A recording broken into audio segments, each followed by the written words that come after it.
Morning. How you doing? Okay. Doing good.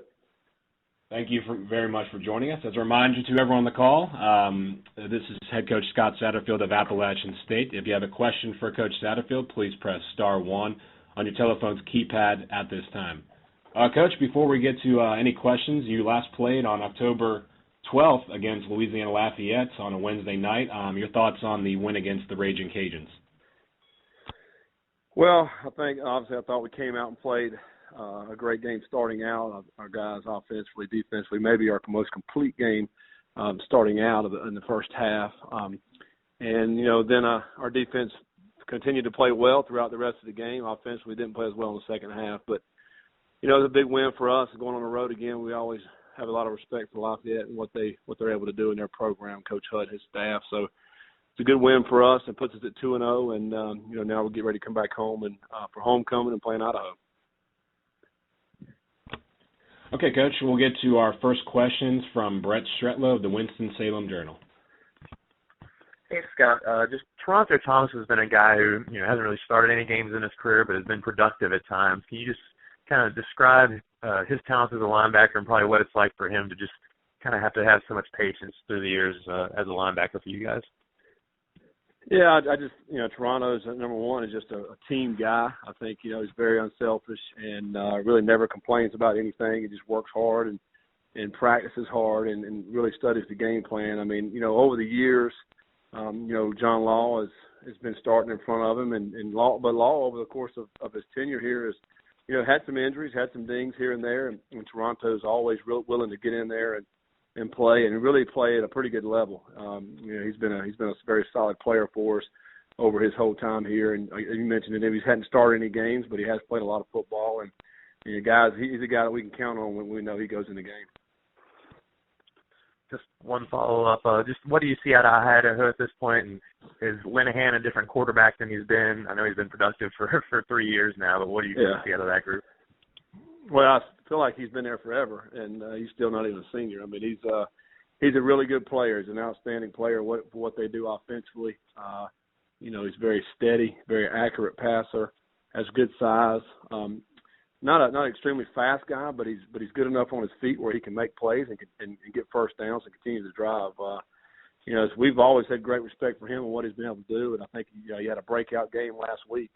Throwing for over 400 yards and really a career day of what he was able to do last week. And I just think this Idaho team here is the best we've faced in the last 3 years, and I think more complete team defensively and offensively, and of course the kicker and kicking game they have is outstanding too. So it's a really good team and a good opponent that'll be coming in here looking to try to steal a win from us.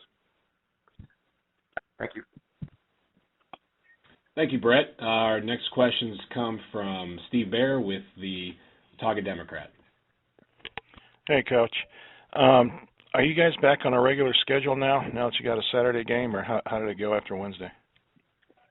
Yeah, we're back on a regular schedule this week. We have a 3:30 kick on Saturday, so it's kind of like, normal. Everything's normal this week for us, starting on Sunday with the game prep, just like we always do. Today we'll have off and then get back after it, Tuesday and Wednesday. So yeah, we're glad to be back on a normal schedule this week. As far as your injuries go, of course, again, the 800-pound gorilla, Marcus, how's his progress? Yeah. And maybe some of the other guys, like Hopkins or Burns. Yeah, they all ran yesterday on our practice on Sunday, and it still remains to be seen. I feel like they're really close to being back. Marcus ran full speed yesterday, and Deltron ran. Barrett Burns was over there running off the side as well. So, we had several guys over there running, but I think we'll know more. I think Tuesday, Wednesday, we'll see which one of these guys are, if all, can get back out to practice, and hopefully we can get them all back. I mean, we're real close to getting everybody back, having 100% of our guys. Who are some of the other guys that you're kind of hoping to get back? John Law is a guy who came out of the game the other night.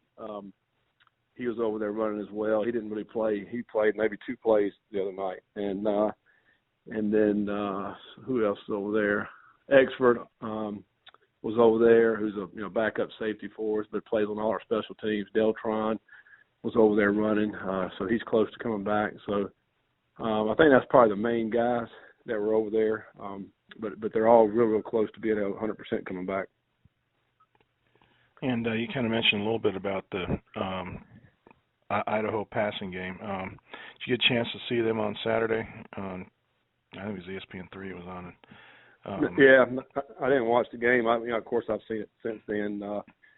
They do a great job. They always have offensively moving the football, and they got a little bit of a running game now with Duckworth that's providing that in the running game, and they just stress you. They keep putting pressure on you as far as throwing the football. And, their quarterback's one of the better quarterbacks in our league and has been for a few years. And, they're sitting there at, there's one of the few teams that with 4 wins right now in our league. So overall, so they have a solid team and the best team we've faced out of an Idaho team since we started playing.